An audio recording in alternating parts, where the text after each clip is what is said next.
Assalamualaikum warahmatullahi wabarakatuh dan salam sejahtera.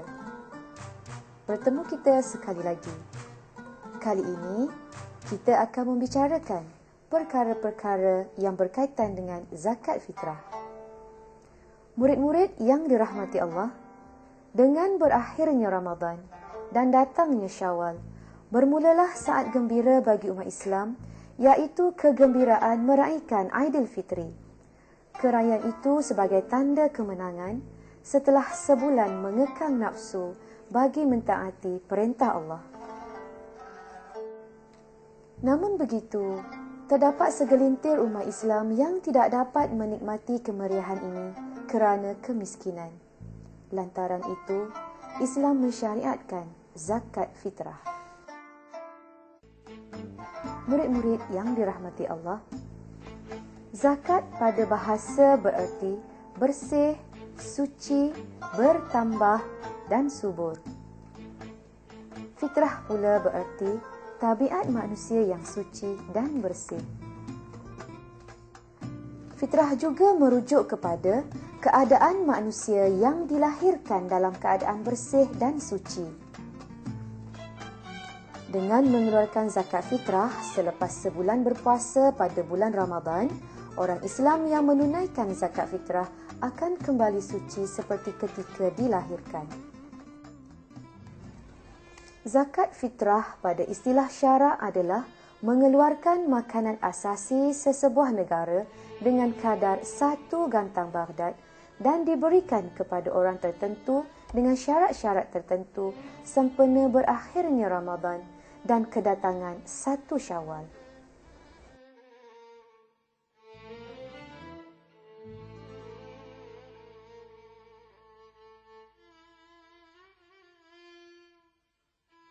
Murid-murid, apakah hukum mengeluarkan zakat fitrah?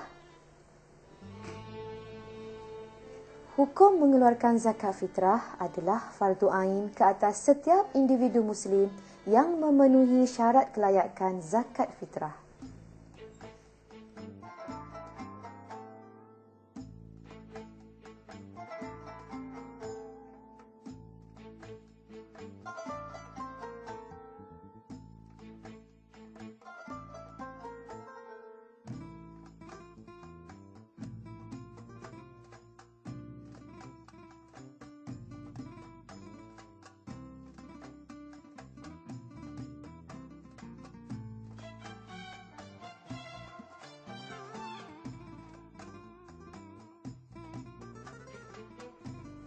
Murid-murid, bagaimana pula dengan syarat-syarat wajib mengeluarkan zakat?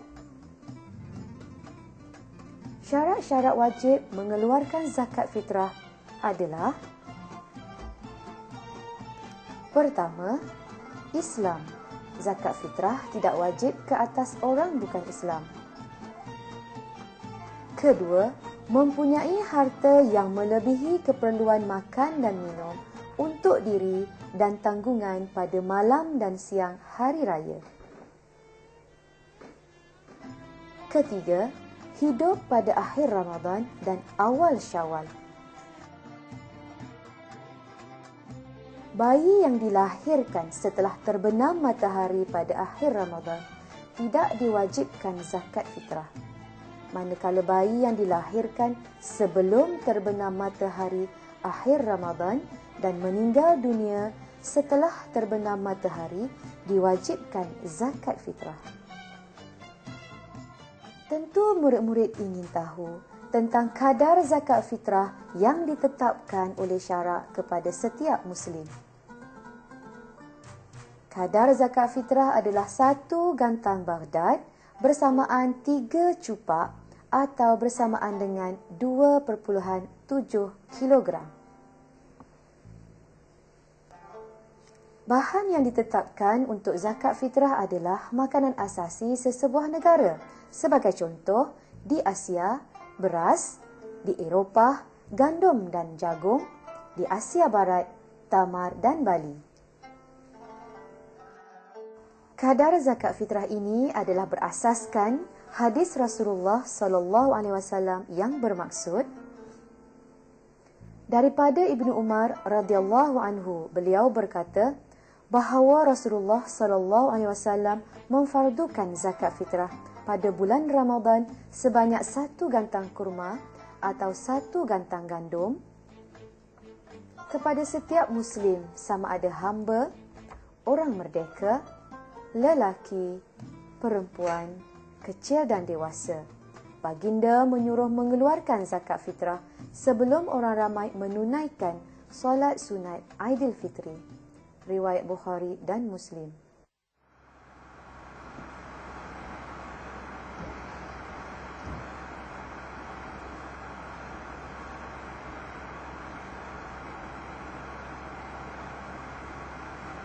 Tunaikan zakat fitrah. Kak Amani, apa itu zakat? Zakat? Faris ingat tak rukun Islam? Kejap ya. Ingat. Baiklah, kalau betul ingat, cuba sebutkan satu persatu. Pertama, mengucap 2 kalimah syahadah. Kedua, mendirikan solat 5 waktu sehari semalam. Ketiga, berpuasa di bulan Ramadan. Keempat, menunaikan zakat. Iyalah, zakat termasuk dalam rukun Islam. Tapi, apa maksud zakat? Asal makna zakat pada bahasa ialah bersih, suci, bertambah dan subur. Pada syarak pula, zakat maksudnya mengeluarkan sebahagian harta tertentu untuk diberikan kepada golongan tertentu yang berhak menerimanya setelah memenuhi syarat-syarat yang ditetapkan oleh syarak. Apa hukum mengeluarkan zakat, Kak Amani? Tentulah wajib. Bukankah zakat tersebut sebagai salah satu rukun Islam? Maknanya, zakat sebagai salah satu asas kepada orang Islam.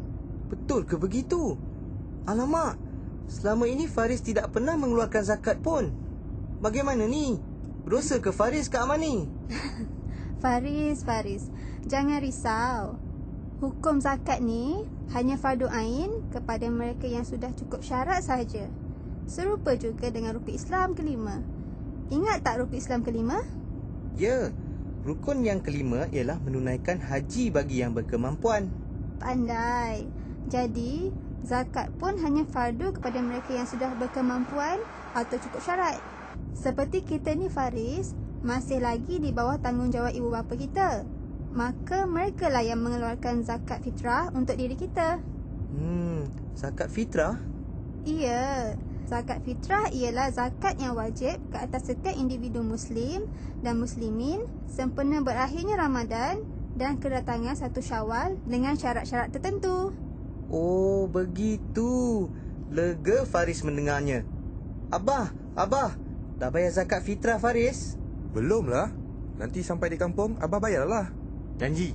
Janji. Jangan lupa tau. Yelah.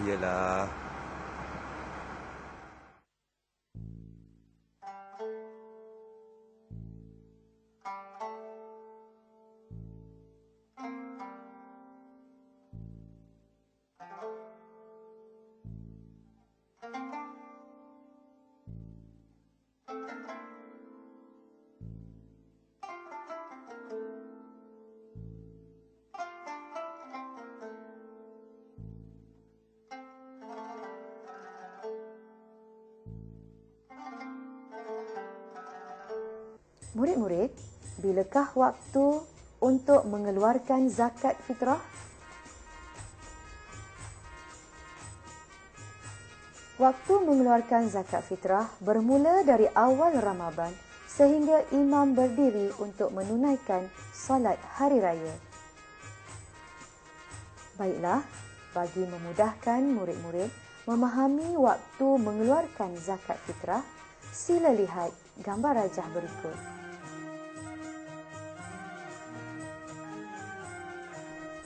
Pertama, waktu wajib, iaitu bermula dari terbenam matahari pada akhir Ramadan.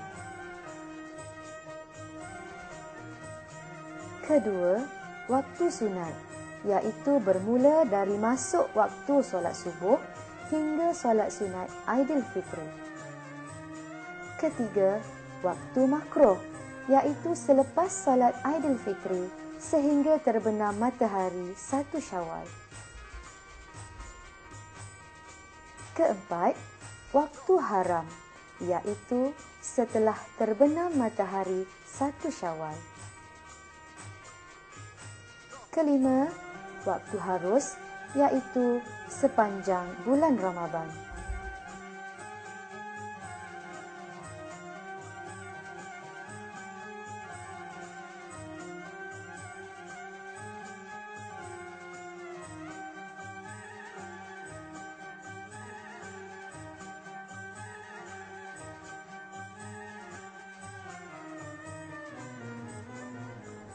Murid-murid yang dirahmati Allah, siapakah golongan yang berhak menerima zakat fitrah? Berasaskan surah At-Taubah ayat 60, 8 golongan yang berhak menerima zakat fitrah ialah fakir, miskin, amil, muallaf, fi riqab ataupun hamba, al-gharimin iaitu orang yang berhutang, ibnu sabil iaitu musafir, dan fi sabilillah iaitu pejuang di jalan Allah. Murid-murid sekalian, zakat fitrah disyariatkan dengan tujuan untuk membersihkan diri manusia daripada sifat bakhil, sombong, tamak, benci, iri hati dan syakwa sangka terhadap orang lain. Zakat fitrah dapat melatih diri kita dengan sifat penyayang, redha, ikhlas dan sentiasa bersyukur. Zakat fitrah juga dapat mengeratkan ukhuwah Islamiah dan menggembirakan golongan miskin semasa sambutan Hari Raya. Murid-murid, jika seseorang itu enggan mengeluarkan zakat fitrah, maka ibadat puasanya tidak sempurna.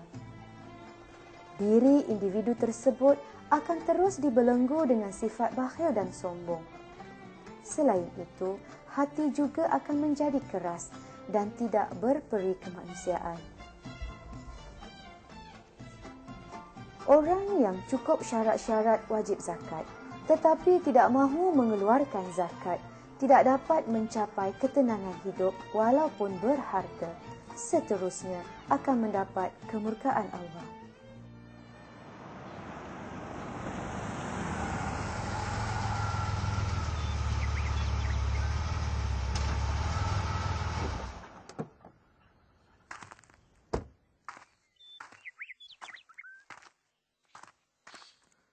Assalamualaikum. Assalamualaikum. Waalaikumsalam. Ya? Nak cari siapa? Dik. Abang nak jumpa Amel lah. Amel ada rumah tak? Tak ada orang nama Amil kat sini lah, bang. Lah, bukan orang nama Amel. Abang nak jumpa Amel. Amel? Faris. Amil tu Tok Ki lah. Amil tu gelaran bagi orang yang memungut zakat. Di kampung ni, Tok Ki yang bertugas mengutip zakat. Oh, macam tu. Mana Faris tahu? Osman.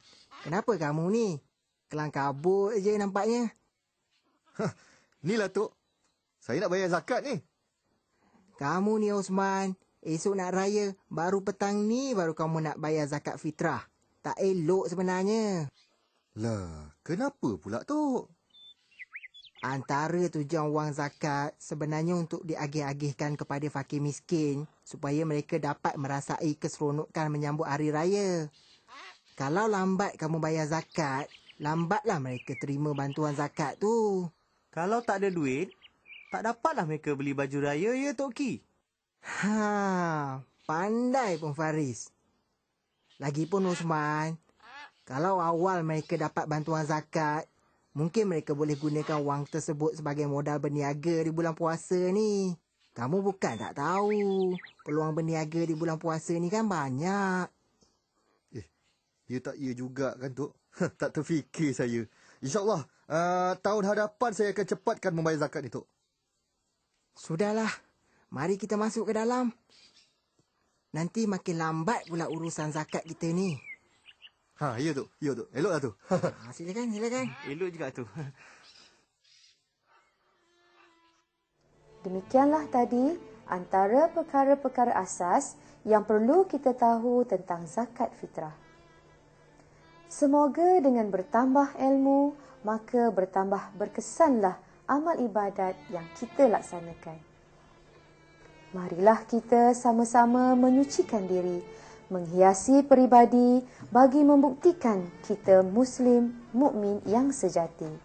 Sekian, wabillahi taufik wal hidayah. Wassalamualaikum warahmatullahi wabarakatuh.